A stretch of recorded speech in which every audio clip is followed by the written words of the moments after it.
I just had an epiphany as we go live here. Welcome to the AI Revolution call. I'm Cody Willard, Bryce Smith, Craig Delaune. They all work trading with Cody. We tech invest. That's John De. He's a tech expert, AI man. He's been working in this industry for 30 years, not even exaggerating. You know what we need at the beginning of this video? It has a slot. I just saw it, and it's like, hey, put your, wait, does this say, are we on live? Go. Yeah. It says a premium account on X is required to create. Oh, you know what? I think I might, I have to update my credit card on X to get it to go live there. We should do that because that's basically where all of our viewers come from. Oops. I see it on here, though. I know, but it's literally telling me right now. I have to. I mean, I see it on Twitter. I'm on but Twitter. It doesn't have a check mark thing. I don't care. We'll figure that out for next week. Here's what I was going to say. It says right there at the beginning, it's like, hey, do your intro, run your intro video before the call starts. How are we AI guys? Any self-respecting AI guy would have made an incredible AI-generated intro 8-second video for our weekly AI call, dude. AI revolution. What are we doing? Craig. Oh, Craig, how did you not think of that? That's what you're here for, Craig, is to just That take is the it, heat. man. oh AI man. generative videos. At any rate, Craig, play with that. You have 1 week to come up with a very funny and or really cool intro to our AI Revolution call. Hello, everybody. It's the AI Revolution call. Let's hit it. AI. I mean, did Cody miss when was it last week when I was on with you, Bryce? Did Cody miss the graphic that I did from? You know what? I if I could have figured out how to give you guys a thumbs up during the video, I would have. I actually tuned in. Oh, okay. Yeah, it was So very maybe you cool. did see. Yeah, it was incredible, the detail of the video, of the image and everything, and its accuracy. Yeah, one shot. Yeah, one shot. Yeah, it was impressive. Interesting, John. I met with one of our friends that works in the AI division at Google after we spoke that day, and he was sort of talking about the same thing. But what was interesting was like he's like in the software development life cycle, they it's this AI is taking over like all of it. Like every person in that deal is using AI now, And I think that's the same thing you were saying, right? Is that, but that was just good anecdotal evidence from none other than Google that, the entire stack is now sort of morphed into, AI is a layer underneath every part of the software development lifecycle. I was hearing one more thing to go with that, which was that, there was all these benchmarks for this language model is doing really well at this, and this one's good at that, and so forth. Most of the benchmarks, they kind of run from 0 to 100%, like how much of the test set is getting done. But there's one benchmark that doesn't have an upper limit because it's how many hours can a agent system go and while still effectively producing it. They have run it at the 50% level, at 80% level, like doing the work of a knowledge worker and getting half of it right, getting 80% of it right, that kind of thing. And that number is working its way up to 2 hours, 4 hours. By first quarter, it's going to be like 8 hours. It's going to be, so you're and by the end of 2026, it'll be over a week. And what this guy was talking about, this was getting at, he's another kind of professional in the field, was saying that when it does that, the jobs of all the people who do that kind of work, they don't go away. They actually become more important in a way, but it becomes necessary to radically shift your workflow, because what you'll be doing is setting up the work for the AI to go do for the next week. And you're responsible for it. You're accountable for what gets produced. You're checking where the problems are in it and so forth. But you've got to be, it's like, could you right now give one of these things like a week worth of work? Would you know what to say to set it up to go off for a week? That was the question. Yeah, no, John, I think the way you frame that is perfect, because it's the workflow itself that is my personal biggest hindrance to using AI more than enough. I don't use AI enough because it's just not integrated into my workflow yet. I try to come back to it. Just right before this call, I spent 20 minutes on Gemini and ChatGPT talking to it about what Cody Willard's predictions for 2026 might be and getting in arguments with it. And I actually got a couple good ideas, concepts, if not actual ideas, from the discussion, but it's not an everyday thing for me yet. I have friends, I think Bryce and Craig are both more, let's call it affluent in GPT, in AIing. And I struggle just the workflow part of it. I know I could make it more integral to my life. I know it could make my email flow better. I know it could do all of that. But, I've spent 35 years sort of with this protocol that I approach work with. And I'm struggling out to truly immerse myself with AI. I was going to talk about. I gotta say, I have the same, maybe the problem set is different, but the fact of trying to get into a new way of doing things and working with it and so forth, that the struggle is real. Yeah. Bryce, you guys, I think, Craig, you guys were both smirking as I was saying that. I was thinking of lots of jokes and digs to throw in there, but I'm not going to do it because it's holiday season. So oh, that's so nice of you. Yeah. I wasn't thinking of any digs or anything. But how could you not? I would say that I've done a lot of different things in my life. I haven't done like the same thing for 30 years. So every time that I've tried something new, or I'm always trying to find a way to do it easier or make it easier for myself. And AI is just the ultimate tool for that. So I haven't been cursed with the blessing of having like just that workflow that you've been doing forever, which is nice. But, when I come into something and it's kind of different or ad hoc, I have to find a way to just, let's go ahead and get this done, make sure it's right. And how can I make my life easier so I can maximize time? I'm like into this whole, what do you call those productivity tools like Notion and things like that. It always, to me, the metaphor for this is the guy across the street when I was growing up had this, like maybe it was a Thunderbird. I forget what it was exactly, but it was like always up on blocks. And the thing was supposedly like really great performance. But since he was always tweaking it, he was never driving it. And that's how it's been with my kind of, what do you call personal organizer type stuff I'm always kind of trying to find the right one and switching, and I don't kind of settle in. Now, Cody, he has for 30 years, however long, sort of settled in and tuned and whatever. And he's got like, here's how I work and get stuff done. And then as I said that though, I was thinking it's like, it is interesting. I researched stocks the same way I did since 1997 when I couldn't afford a Bloomberg terminal. So I used Yahoo Finance and open free sources for my, data, for my filing readings, my transcripts on Seeking Alpha.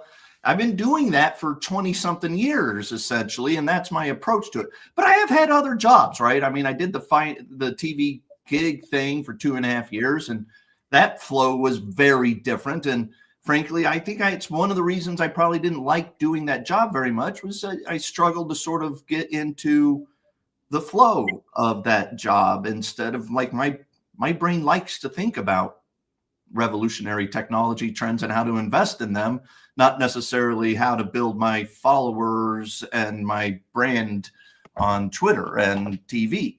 So by the way, we are now back on X. I went ahead and signed up while we were talking. So I thought I got an email telling me it was like $390 a year, which is partly why that seems like a lot. I'm not sure. I should like read that before I just sign back up. That was probably 10 days ago. I never got around to doing anything about it until right now. It was $84 a year. So I wonder if maybe I'm on a lesser tier now or something. Well, there are different tiers of X subscription. I'll figure it out. Because you get, like, I think if you pay up maybe with the $350, you get like the Super Pro Groq.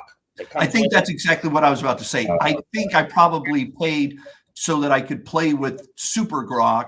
And like I just mentioned, I haven't used Grok I read X basically every day at some point, but I enjoy the Grok commentary when people are like, Grok, is this true? Is Jason Calacanis a piece of shit and Palmer Luckey is right to hate him? I'm like, yeah, he is. I'm on that page. What do you say, Grok? And Grok is like, well, here's the facts, and it lays it out a little bit. And basically, I think it explained why Jason Calacanis is a piece of shit. Mm-hmm. Wait, did I say that out loud? Sorry, Chamath Palapata. Wait, I don't mean to say those guys are pieces of shits, but they are. So it's hard not to say. You can't, you can take the. I don't like the bad guys. And Palmer Luckey is like, he's funny because he doesn't take no shit from nobody on X or anywhere else. He and Elon have enough FU money that I guess they just say whatever the hell they want anytime. But Elon rubs me wrong about half of his tweets. Palmer Luckey, I'm always like, I feel like I'm rooting on. I'm always, go after that guy. Get him. Don't let him talk to you like that. Wait, I think you got mixed up on which podcast we're on. Welcome back. Okay. All in. Welcome back to the All Out podcast. Yeah, I like their intro song. It's good. Do they have it? I've literally never seen the clip. Well, you should just watch the first 30 seconds for the intro. So, Craig, song. are you telling me those all-in pieces of shit have an actual intro video and you haven't made us one yet? I was like, John, stop it. You're throwing me under the bus again. I'm sorry, but we need our video. John, you better quit talking about it. I will make a great one. It'll be the best Craig, 8 seconds. Actually, we need to figure out if we can put an outro video at the end of these videos too, because that would be funny. And we should do different, like the beginning video on Cheers versus the exit video on Cheers.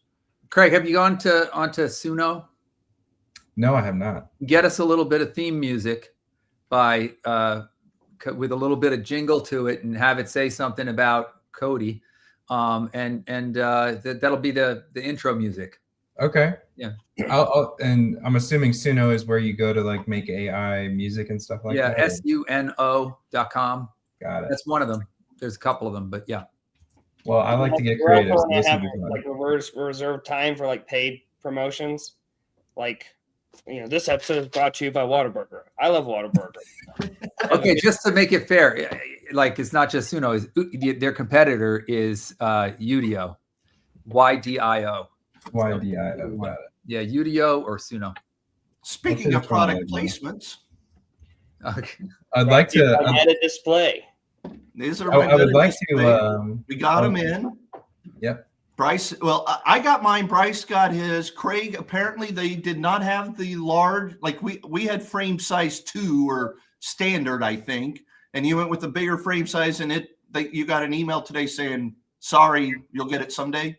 Yeah, they gave us $100 gift card. Oh yeah, and you asked me, by the way, the answer to your question is just keep the gift card. You go buy yourself something fun at Best Buy as a extra Christmas bonus out of the universe. Thank you, Cody. I appreciate it. I like how he pretends to be nice when everyone's listening. Yeah. Didn't bother answering in real life. All right, well, let's talk about some real AI stuff. I want to talk about the Meta glasses, Bryce. Go. Well, actually, that was a product placement. We will talk about these in a moment. You mentioned you spoke to our friend at Google who helps run their AI part of the company, basically, I guess. I mean, it's hard to say that because Google probably has like 5,000 people working in AI stuff at this point. And so our friend doesn't run all of those people, but he is a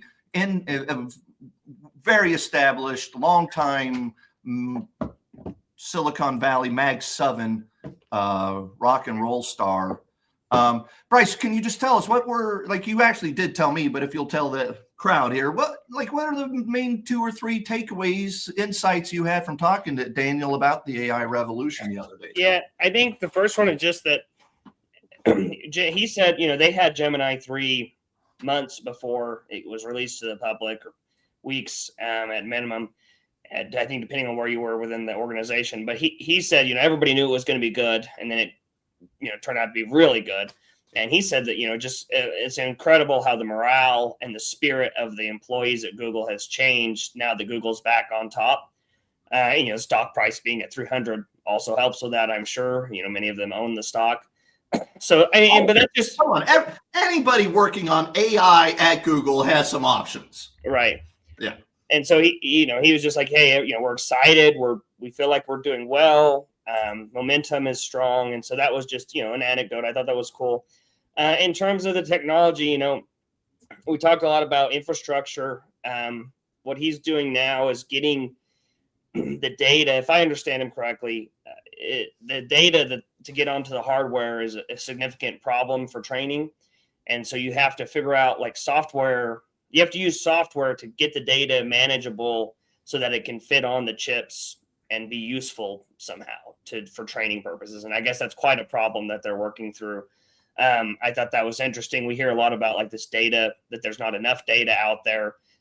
To me, it doesn't seem like that's actually an issue anymore. They're using, I think, synthetic data. They figured out how to get around that issue.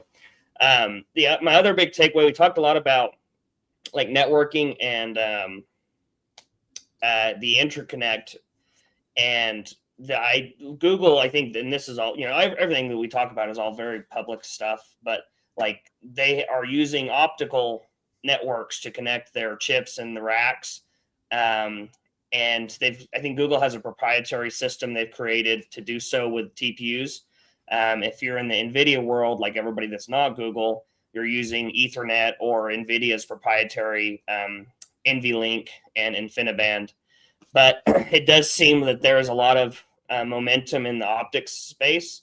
And basically the reason that is because you can only fit so much memory on a chip, whether it's a TPU or a GPU. And that's sort of a fundamental constraint. But if you can separate the logic processor from the memory and the data storage, you'll unlock a lot of capability. And the way you do that is with fiber optics that moves data at the speed of light. If you're using copper, there's latency that's unacceptable, even if you're just moving a few hundred yards across a data center or something.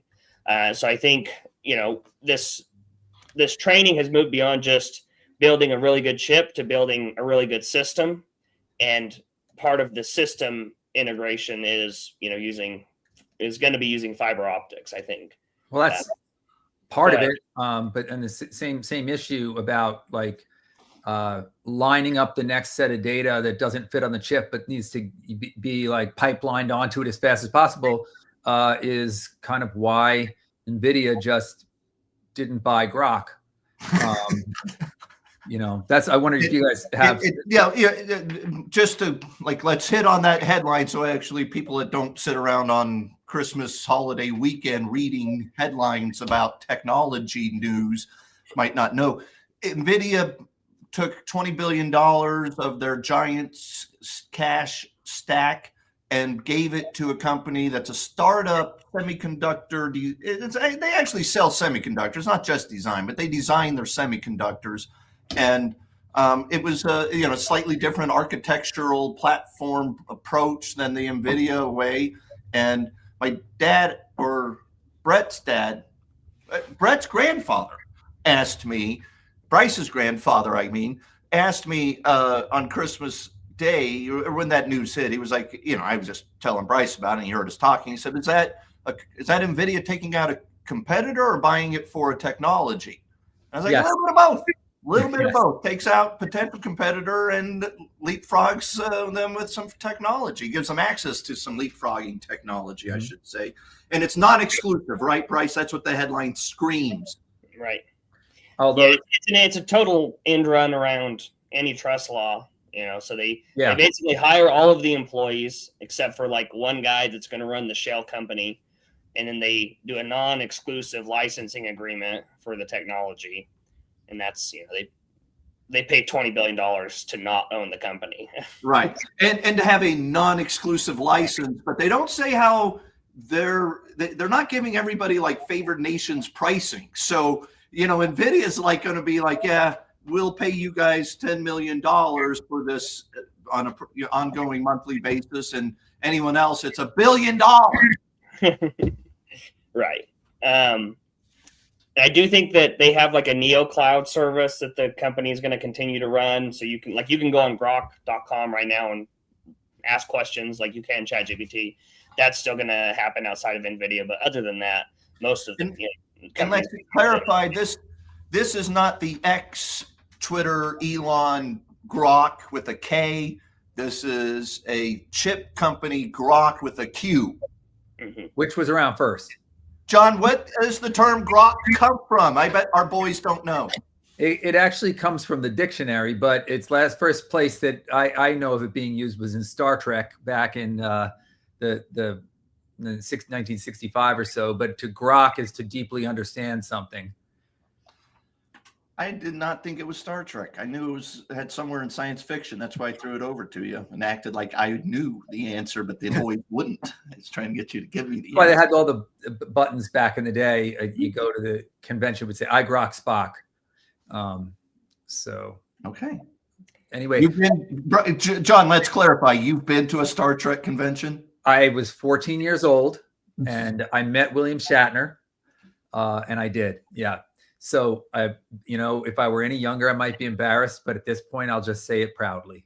I had the chance to meet William Shatner at Fox. He was in the green room next to mine, and I heard his voice, and I ran and hid so that I wouldn't meet him because I don't want to pop you don't want to meet every idol you've got. And Captain Kirk was 100 now, isn't it? Something like that. I don't know. He's alive. Old. Very old. Anyway, the thing about he's got to be 90. He's not 100. Yeah. 94 years old. 94. Yeah. So cut you down the middle on that. So not quite closer to me. I'm taking the win. Last surviving original Star Trek. Is he? No, I mean you've got like Nurse Chapel and stuff like that. So you got any Tribbles? Tribbles, you got Tribbles. Yeah, the worst episode of the worst episode. My boys have never seen Star Trek. It's like the Star Wars episode. This is a problem. I literally gave that as an assignment in this morning's weekly strategy call that they both have to watch 2 episodes of the original Star Trek. Yeah, it's nothing like, Star Wars is not real. This is the stuff that really matters. The original Star Trek, it's every episode was like a morality play where it was covering some kind of theme and just really. But it was also based on humans on Earth and like real law and like maritime concepts for ships, and it is a great idea. The execution doesn't stand up as well as it should. Watching some of those episodes, I tried to make my wife and oldest daughter watch a Star Trek original series episode with me a couple of weeks ago, and they didn't make it through about 5 minutes, and they're like, "Yeah, this isn't going to work." And then I tried to explain to them that all of the technology we use today, much of it was conceptualized back on the original Star Trek. And she said, which was a bigger influence on today, Star Wars or Star Trek? And I said, Star Trek, it's not even a discussion. And we actually went to AI and got it confirmed by 3 different AIs. Yes, it's absolutely. We have bored Bryce and Craig at this point, John. So, but back to the Nvidia non-acquisition, I was going to say, yes, they both cut out a competitor, and it's not, but they're not like burying the technology. They will incorporate, because Grok actually had some great technology, great architecture for kind of, I followed them before, before there was the other Grok. And, if you see like an animation visualizing like how the chip fills up all of its memory for every pass through, where the Nvidia and other stuff sort of sparsely uses the memory. It's a really valuable well, you said valuable, but I thought you were going to say it's a very energy efficient, cost effective way of doing it too. If I understand. Yeah, and in terms of like getting at inference, getting the most kind of tokens per second coming back, they had everything beat. It didn't matter what others were using; they were like 10 times with throughput. couple of things. Is some of the stuff we assigned this morning on research. Let's get started. I think, Bryce, you've already started a spreadsheet of optical networking companies, and let me look at that list. I haven't seen it yet. If you did start it, you probably sent it to me, and it was just on a drive or something. But if you will, I'd like to look at that, and let's spend some time tomorrow discussing that. Craig, also, I just was thinking, we've got somewhere Bryce and I put together every article I have written for Trading with Cody and anything else we could find over the years. And we're sitting here working on this Revolution Investing book. Let's upload all of that to Gemini, ask it to deep think its way and siphon out any evergreen articles that are in there about Revolution Investing and our approach to things. I bet we were talking about that earlier, obviously, Bryce, and just as we were saying that, I bet we could probably leverage some of that in all of this. And the reason what made me think of it is one of our primary tenets of our approach is the most energy efficient, the most economically efficient ways of doing stuff always win out over time. And we shouldn't say always, but almost always. There's always exceptions where certain things can get too big of market share. This shitty Windows computer that you guys are probably looking at would be an example of that. We'll do one last note on the Groq thing. The CEO of that company helped design and build the Google TPU. And so then he started Groq, his own company. And, so part of it is just, I think, talent acquisition too. I think Nvidia is probably very interested to get that guy on board. Yep.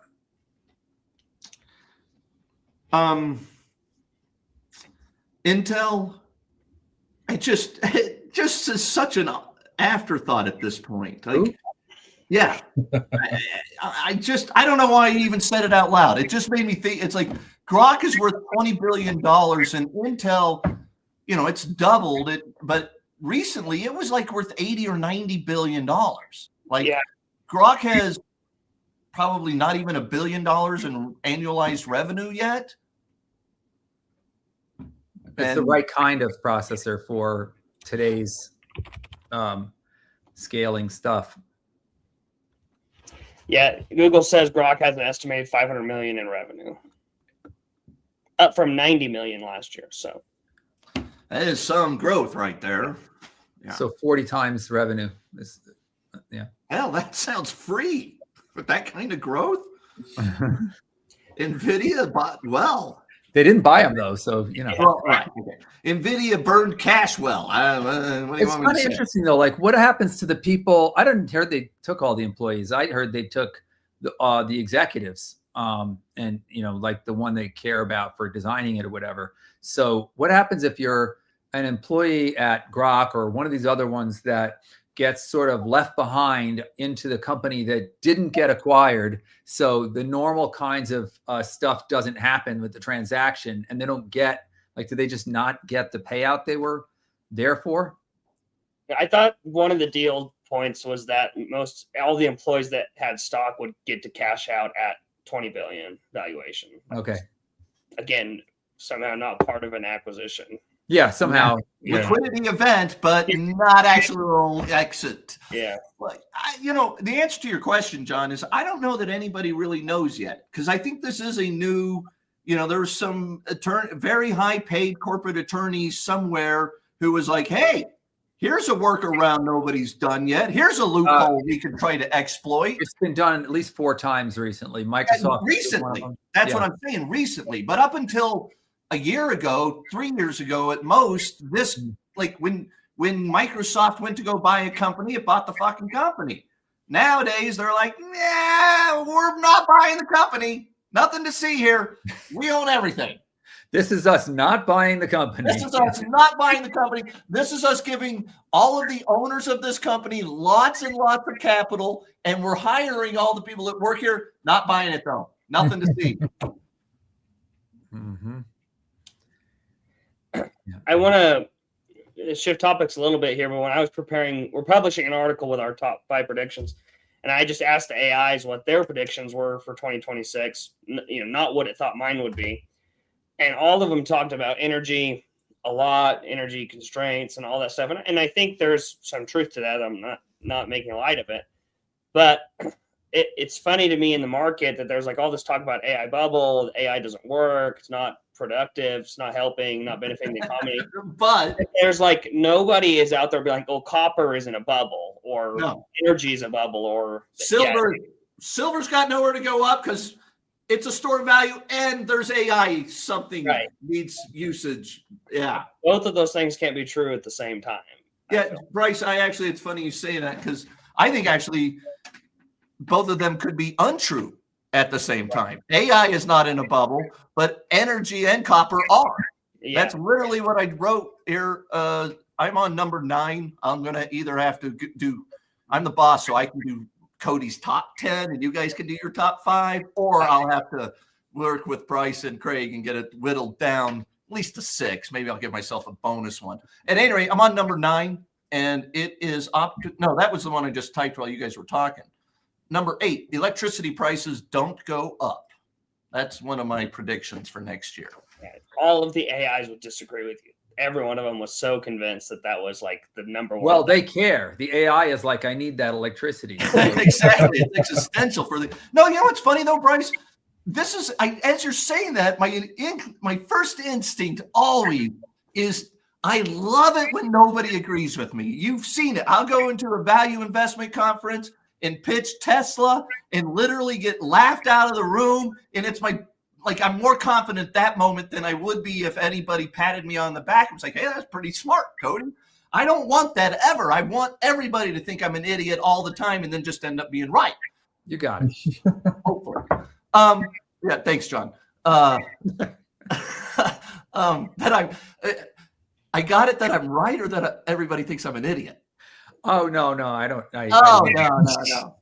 At any rate, as you said that with the AI thing, my first instinct was like, hell yeah, every AI disagrees with me. But it's proven over time that usually when people think I'm an idiot on something like technology investing trend idea thing,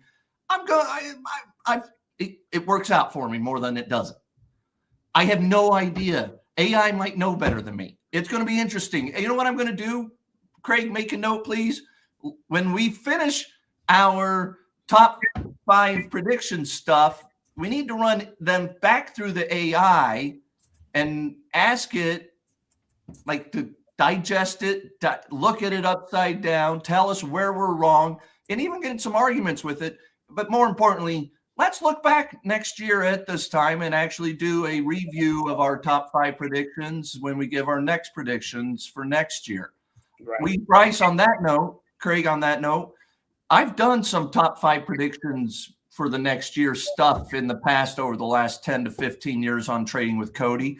Let's go find some of those, and hopefully they make me look really smart and we can use them. If they don't make me look like really smart, we can also use them because it's okay. I don't need to always look smart, just most of the time. I did run my predictions through the AIs and asked them to handicap the odds and tell me what it thought the odds of every one of them happening was, and that was interesting. So, did it agree with any of your stuff? Yeah, it did.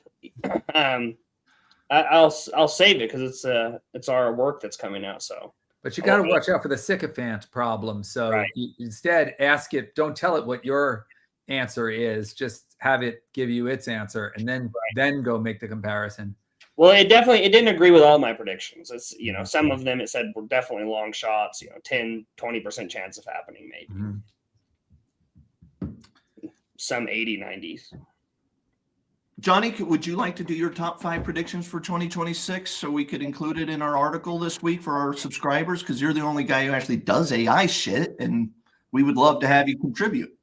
Yeah, I have to think about that. They wouldn't be as market based. They'd be more in the technology itself, which is fine. I just our Trading with Cody subscribers and the people watching this know who you are, and they value your input. And I think I would value seeing your top 5 predictions. Like you can translate it into what its effect on things is, but I think that there's going to be fairly dramatic overlapping of all of the I'm forgetting the word, but the voice, video, vision, language, modalities. Yeah. So Yeah. getting to where the modalities kind of merge, and it's become sort of one thing, and we stop talking about all the pieces.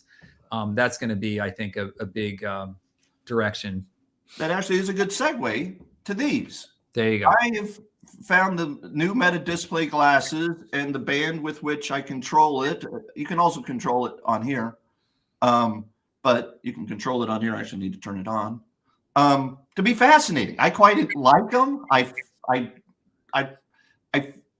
actually put them on and play with them sometimes, and just like, hey, show me a map of where I am, and oh, that's so amazing. It's still novel for me. Even. Well, help, we don't see what you see, so now they're starting to project some stuff onto it so that you can see. Yeah, so right here on this eye here, if I turn it up and look, I can go to the settings and turn up. That's the volume I need to. Bryce, you remember how to?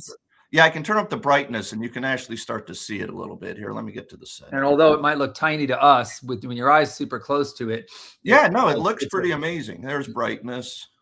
Okay. It's like a whole screen worth of stuff that you're seeing. I'm turning up the brightness now. I'm trying to anyway. This is why Bryce got frustrated, because it's going to take a little bit of practice to get good at this stuff. Hold on. I'm almost there. I messed up. I went back out of it. Okay, there. Now I've got it as bright as you can see it. Maybe if I turn them around. No, I don't think you guys can see them apparently. But yes, right here on the right lens, I got to turn back down. That's bright. I have a reflecting screen that it's transparent. I can see through it. If I go like this with my middle finger, it disappears entirely. But if I do this now, it comes back on. I can ask Meta a question. Its answers print right there for me to see. It also talks to me. There's headphones obviously in here. But is it like a screen worth of stuff, or is it a small screen? Yeah, so I've got apps. I can play music, make a phone call. You can also just talk to it and ask it to do all of that stuff. I think my favorite feature I haven't even used yet, but I will be using it when I travel in the next 2 to 3 weeks globally again. And internationally, it not only does it translate in real time when someone speaks another language. I think it only has Spanish, French, and what's the other one, Bryce? I think Italian and Italian. It's like only romantic languages at this point, but it actually prints it in real time, and you can see the translated version of what they're saying in your eye, and it, as you're listening to them, and you can engage in real time. But I find them, I'm very excited. I don't think they look terrible.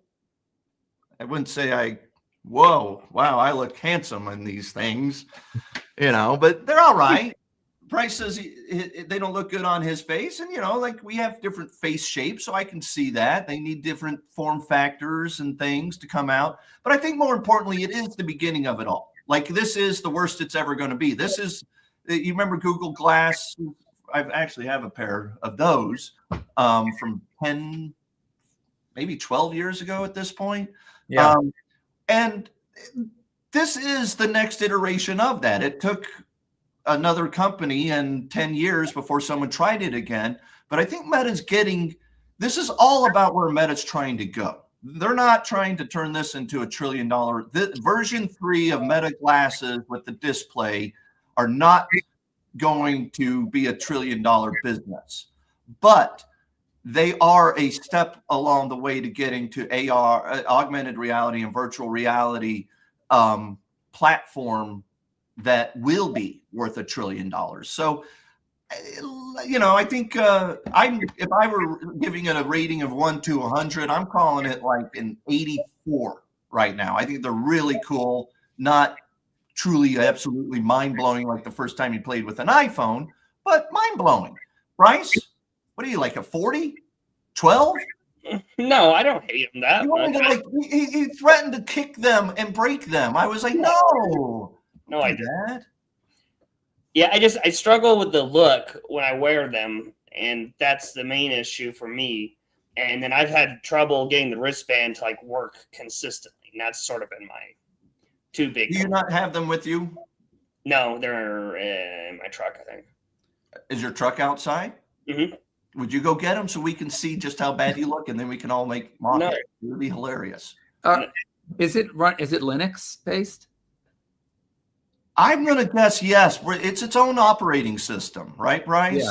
I thought we can't start from Googled scratch. this, and it was a variation of Android. Which is Linux. Oh, okay. Yes, but that's yes. Yeah, that's Linux. So,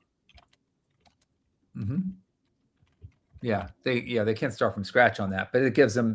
So yeah, they kind of chose their kind of piece they'd aim at, but although it looks like it's just glasses, if the whole social thing flows from that, or if people being in the world and you kind of owning that piece of the real estate of their attention or whatever, of them, what do they see where they go? The owners of Facebook would love to know, what are you seeing at any given moment, so that you can kind of And where you are, right? Where you are, like, right. so they can adjust their impressions. There's lots of advantages for advertising. Craig, you've talked about. Tell them. Yeah, I mean, the first time we went to get them and started talking about them, I looked at this really cool vending machine in the airport, and I'm like, what if you just had on Meta glasses, you look at the vending machine, and then like a giant Coca-Cola polar bear just comes on top of there and cracks open an ice cold Coca-Cola, but in your glasses. I mean, it's so cool. And I mean, talk about driving engagement. I mean, there's just augmented reality is definitely something that I think is not talked about enough, because VR is a little more interesting to a lot of people, but augmented reality will definitely have the advantage when it comes to advertising, and it's going to be everywhere once the wearables catch up. You made me want a Coke, but I didn't have a Coke. I just confirmed that it's a highly customized version of the Android operating system. So theoretically, then it's a low lift, easy lift. Nothing's easy in tech, but theoretically, most Android apps could conceivably run on these glasses. And John, what you're talking about is all true. I think this concept combined with the Oculus, speaking of Palmer Luckey, concept itself gives Mark Zuckerberg and Meta that potential dominant platform that other apps can be built upon, that they get to own, they get to control the data, they get to control the access to it. They're going to profit, they'll tax everything on it, just like Apple and Android, Google do in their app stores. So I think this is that. It is yet another example as AI becomes more agentic and just multimodal, and we're able to talk, look, think, interact with our fingers, etc. The less we use this, the less we do this, the less we're doing this. Bryce has been saying for 2 years that the Windows operating system is at bigger risk of being displaced by AI than Google search. And I've thought that was a very impressive, intelligent, important insight into this stuff for a long time, because it is like, I don't need even, I need my phone, I guess. It still is connected to the phone. So maybe it doesn't displace Apple's operating system per se. But there's also within 3 or 4 years, you could absolutely have a Qualcomm 5G, 6G chip in these glasses with their own assigned phone number.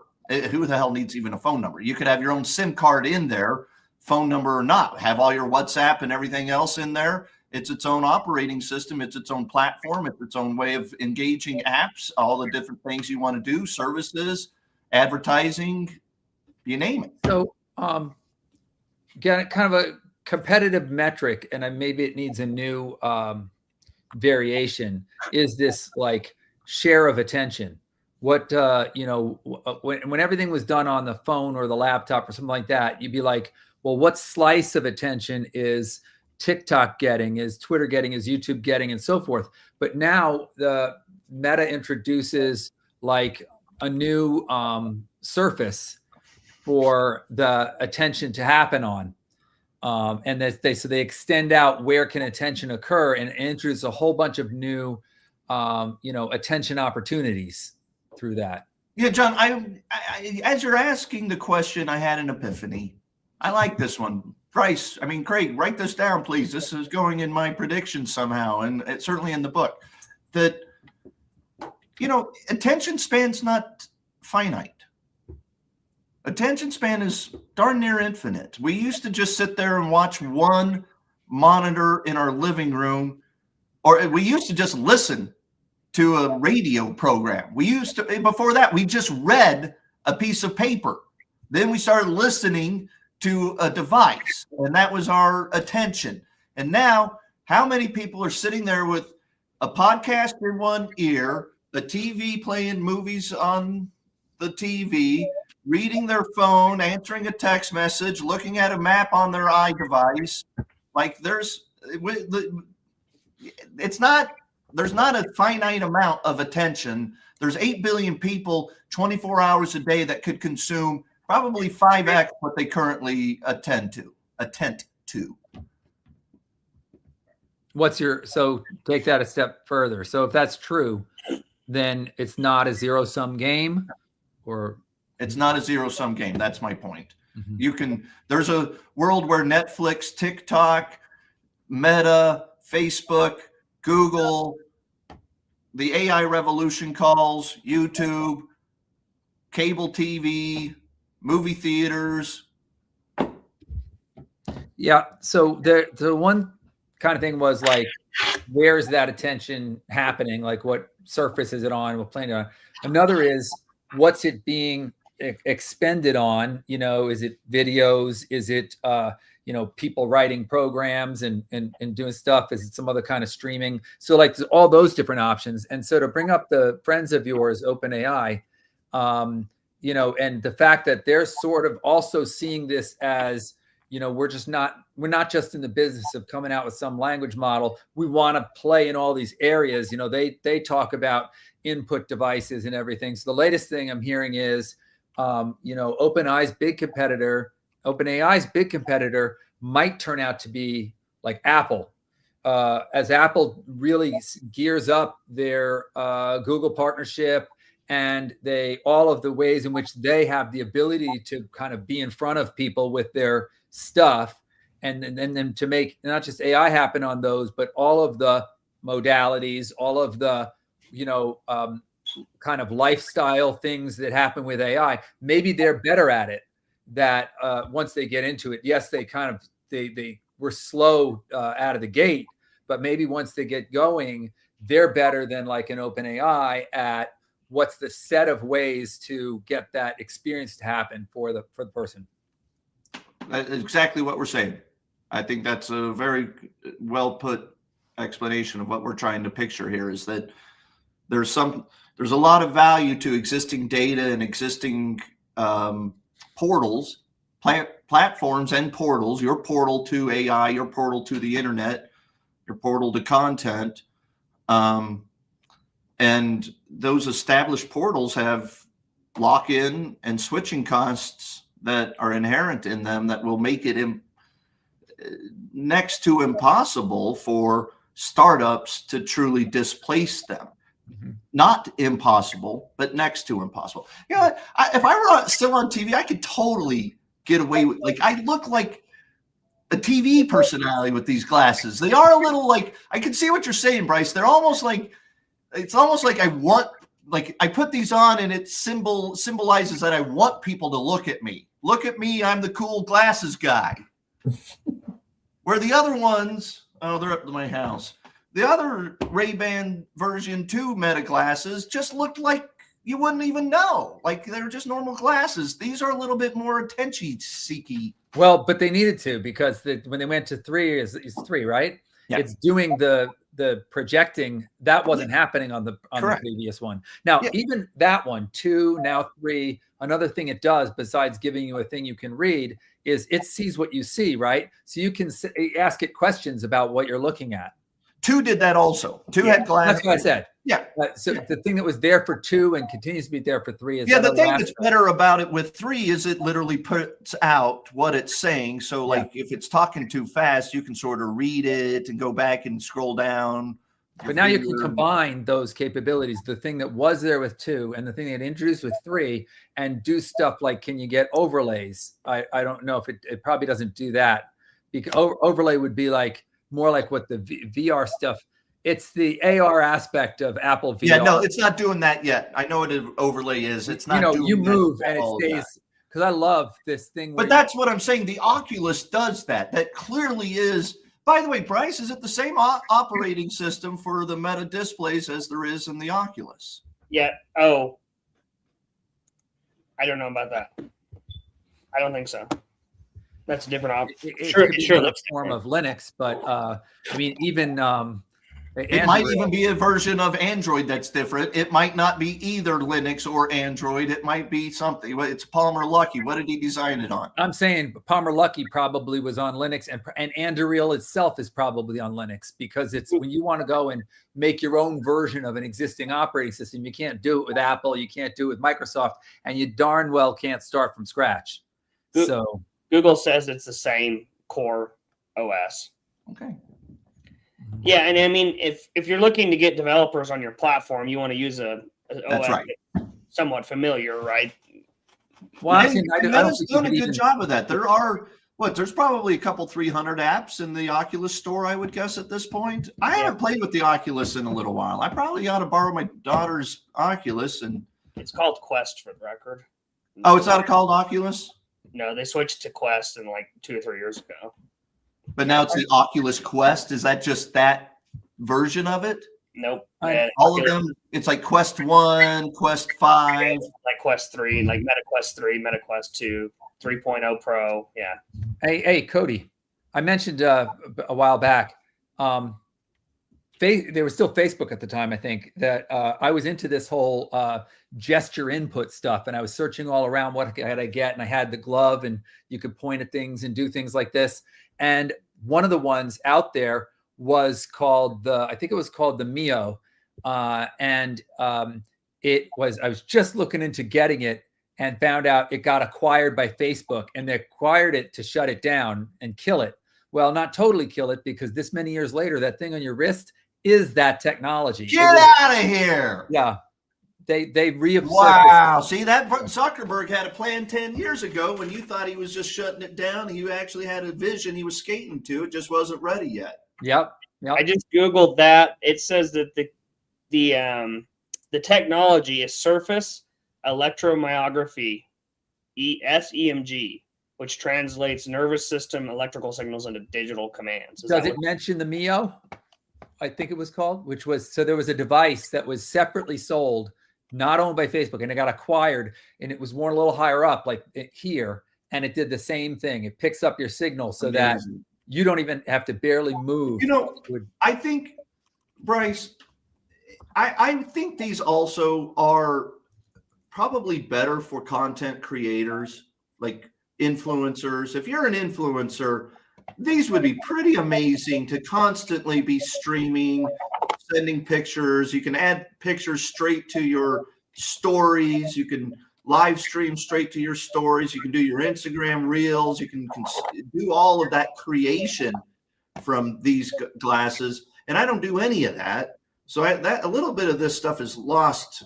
Some of its value is lost for me. Like, I've never even looked at the Instagram app on here. Let me look at that right now. The Instagram app just lets you send DMs on Instagram. Oh, really? Yeah, you can't like look at Reels or the actual Instagram feed.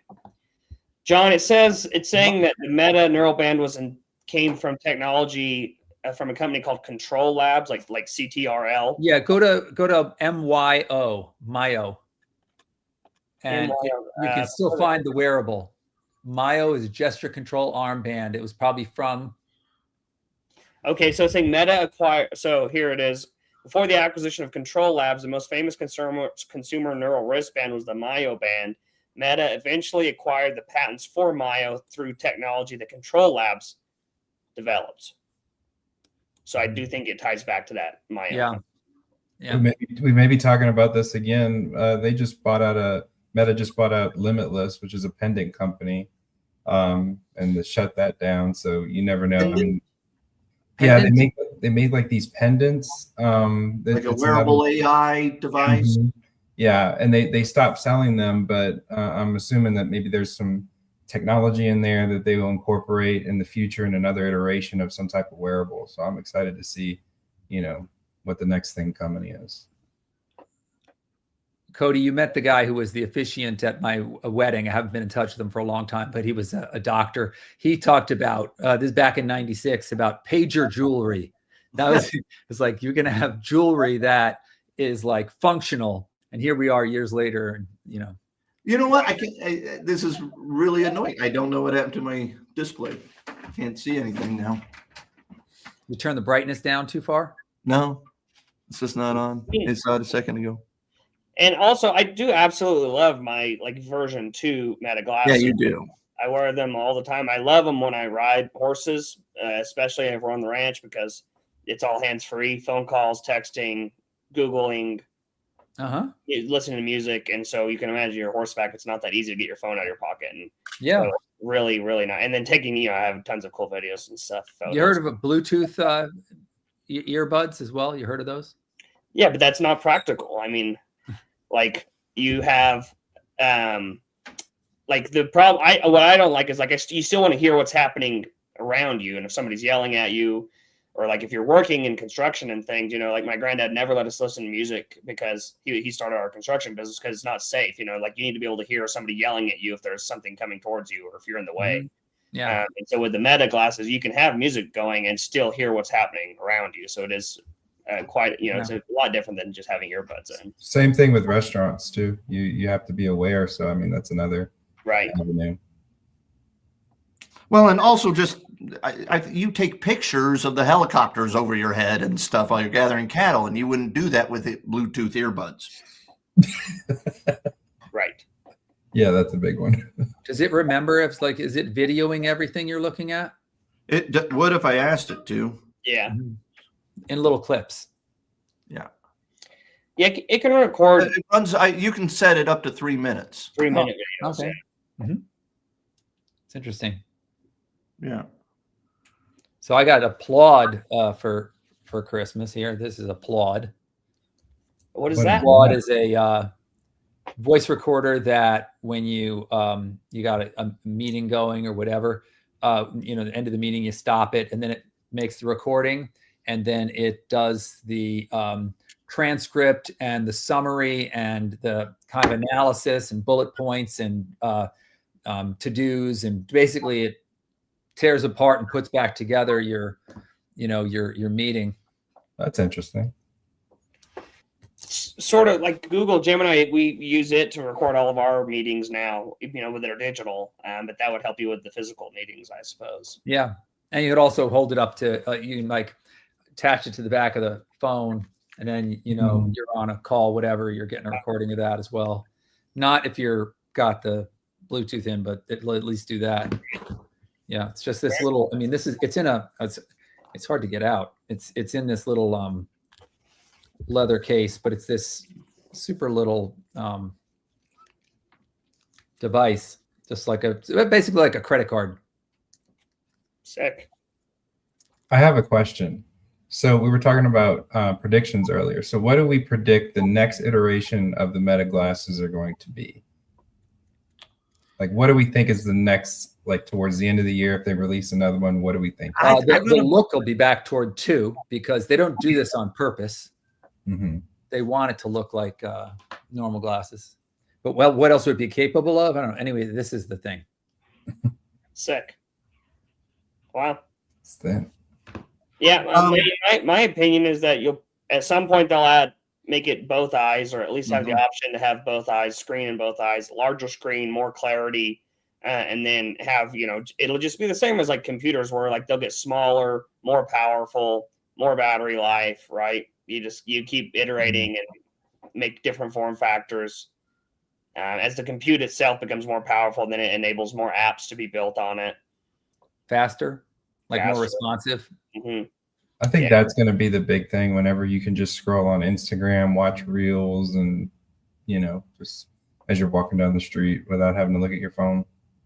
That's what we need too. I mean, people desperately need to be staring Desperately.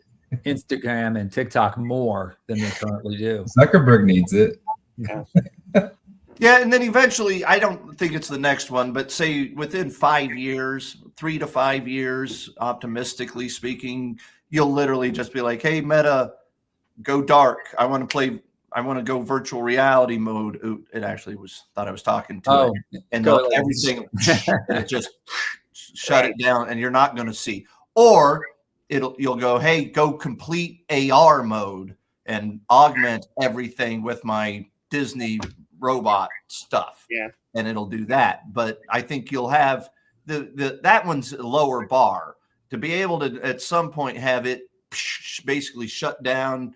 And then you could probably, you'll see people wearing those was it the Australian sunglasses and Closes up the side. yeah, it's got the leather strips on the side, and you'll have that, and it's not going to be quite as good as Oculus, but it'll be close. Have you seen the Stargate kind of app for the for Apple's VR?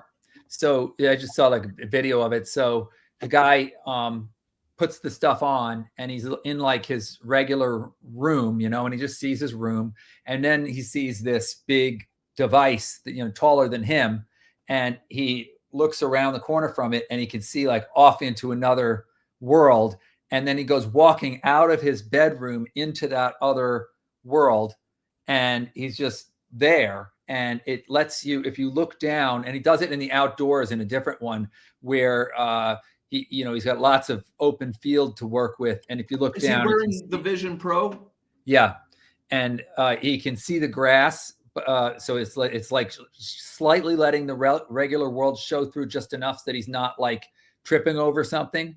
But like when as long as he knows it's open out in front, he walks in and he can choose from all these different worlds to step into. And then he looks behind him and he can see his own bedroom back through the other side of that Stargate. It's really cool effect. So that's coming to these glasses in the next 3 to 5 years.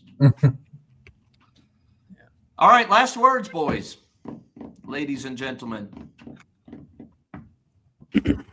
This is sort of random, but I had a thought while you were talking about something you said piqued my interest. So you said we won't have phone numbers, and I've been thinking for a while, why does the phone quality, sound quality suck compared to the quality we hear right now? Right, it's the scratchy old phone system.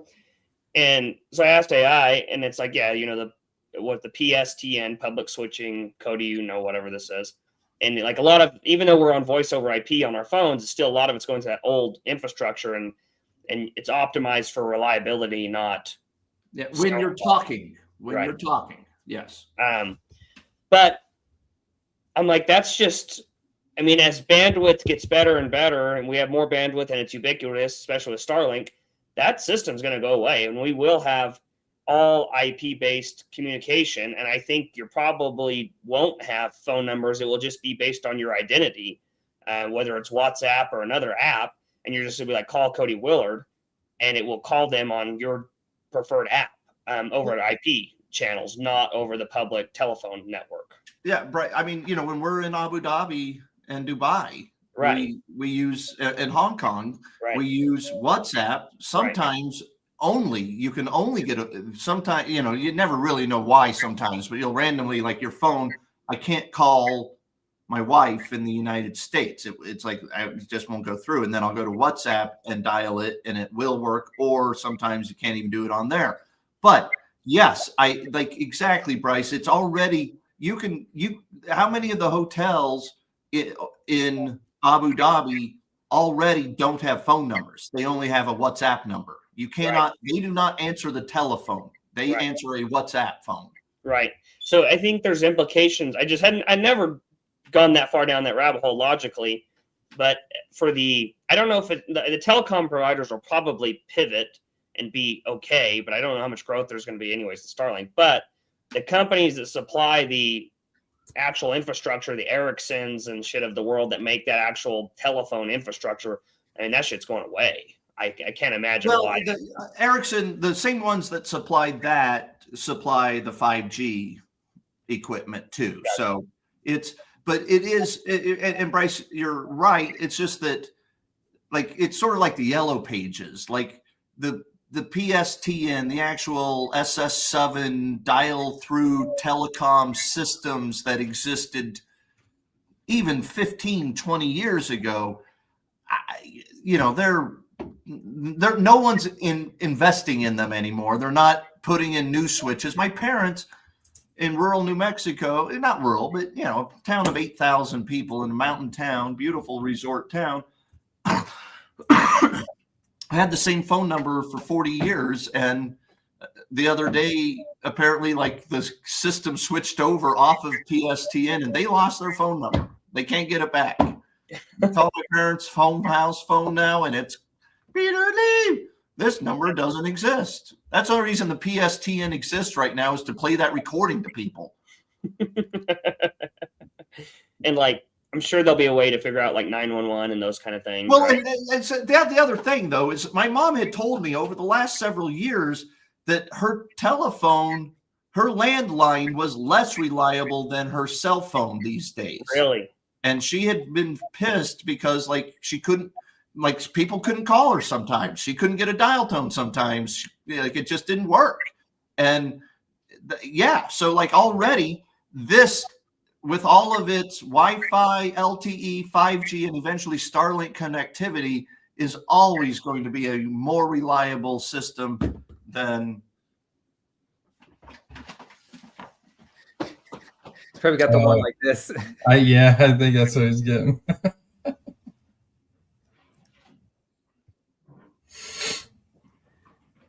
He had to hop in his car, drive down the block. Yeah, we knew that's what you were. Hello? Yeah. Hello? What'd you say, John? I had to drive down the block to get to this phone call real quick. I've got a banana in my ear. I can't hear you. Yeah. What'd you say? I've got a banana in my ear. I can't hear. I did, as I was over there, see this, and this will be my last word for the day. SpaceX. Whee! Oh, I got to replace it. Whoa. Oh, SpaceX going public this year or not? I don't know. It might be one of my top 5 predictions. SpaceX doesn't come public in 2026. Fuck it. Be different. They wait 2 more years. But anyway, it's very exciting. You guys probably know we've been long-time SpaceX investors over here at 10,000 days. So I just saw that while I was over there grabbing the phone. What'd you say? Hold on, Elon's calling. Hi, Elon. Yeah. Oh, you are going public? All right, cool. I prefer it. You're better.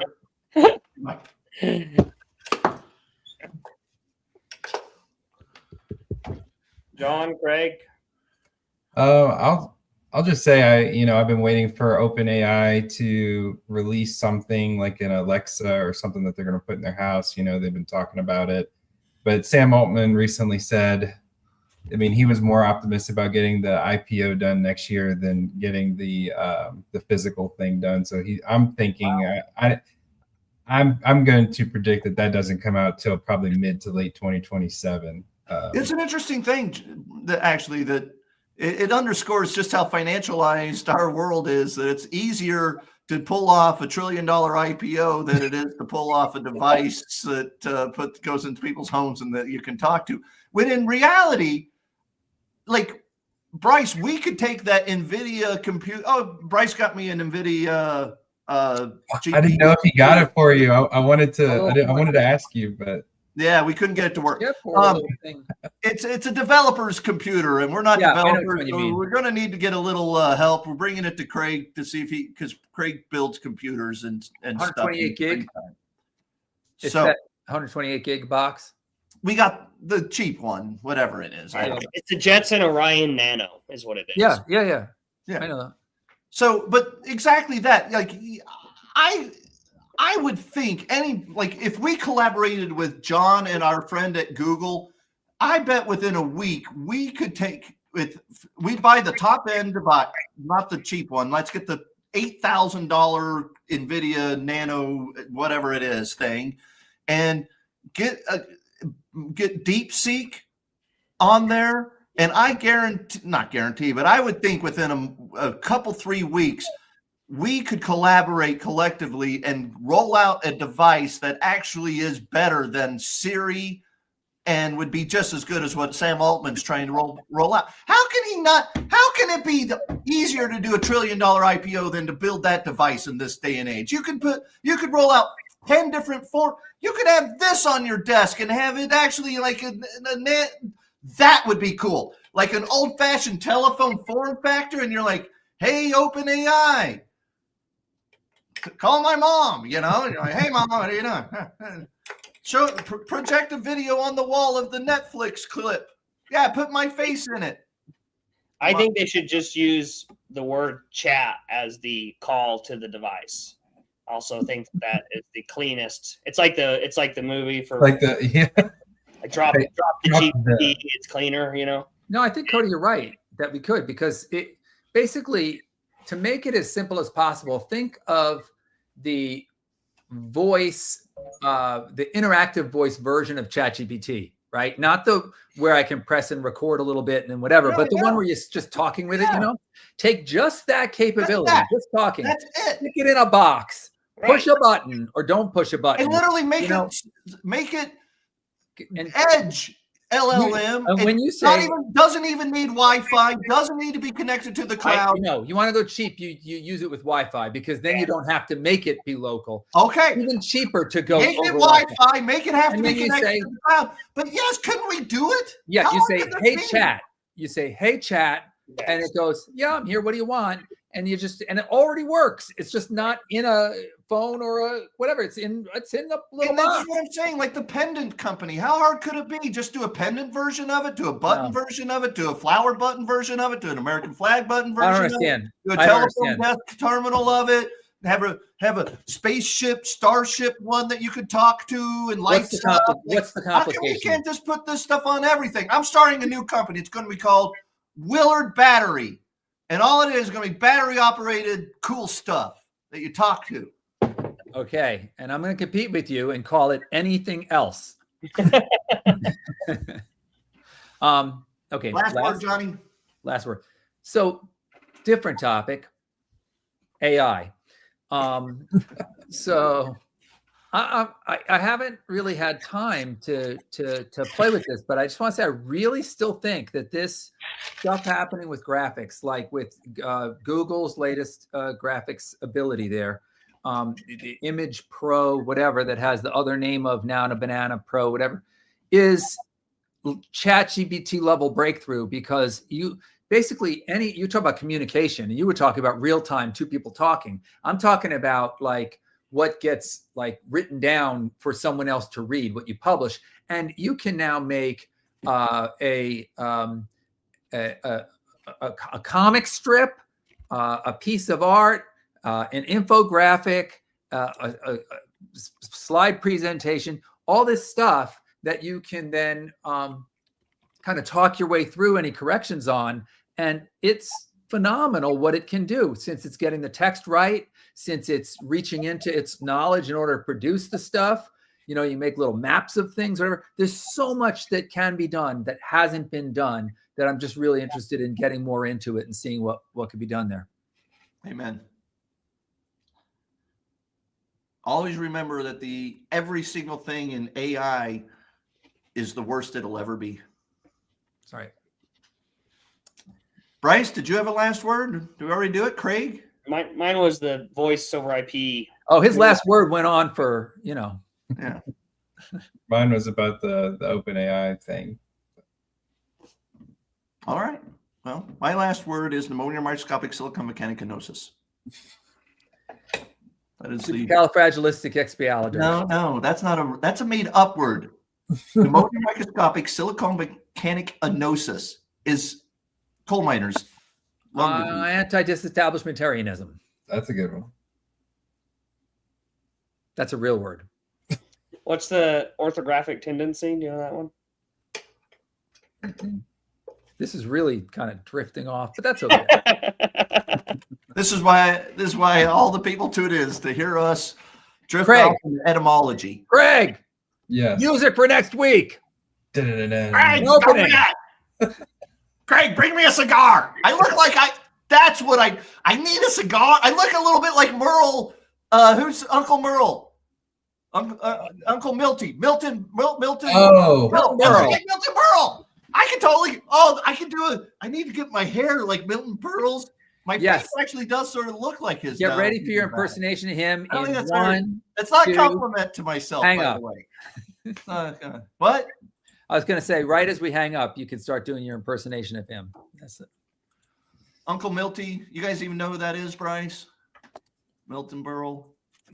yeah, I'm looking at him right now. He's old school. I leave you guys. Here will be my last words. In all seriousness, it's actually a pretty good deep thought. I thought many years ago that it's amazing how, like, the limited distribution of radios made of radio content creation, the limited amount of creation that you could do meant that anybody who created content quickly became famous and legendary over time. So Uncle Milton Berle was like a radio star, but when TV started, they were like still only 3 stations, and they were like, hey, let's at least take some of that stuff that's working on radio and put it on TV. And so then Milton Berle became an even bigger star, and eventually he was in movies and everything else.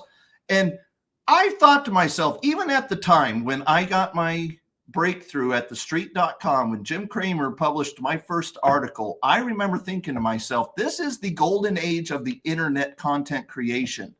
There will be infinitely more distribution outlets for people to build on. But if I can build my brand on his content, my name on his content, and, you know, like, I'm clearly no Milton Berle in fame, but I literally ended up with my own TV show and run a hedge fund these days in large part because I showed up every day. And at the time, nobody really understood how they could be bringing content, how to, like, I benefited from being in the golden age of the internet blog. That's what I'm trying to get to. Like Milton Berle benefited from being in, and to close the loop, I look like Milton Berle. So it all makes sense now.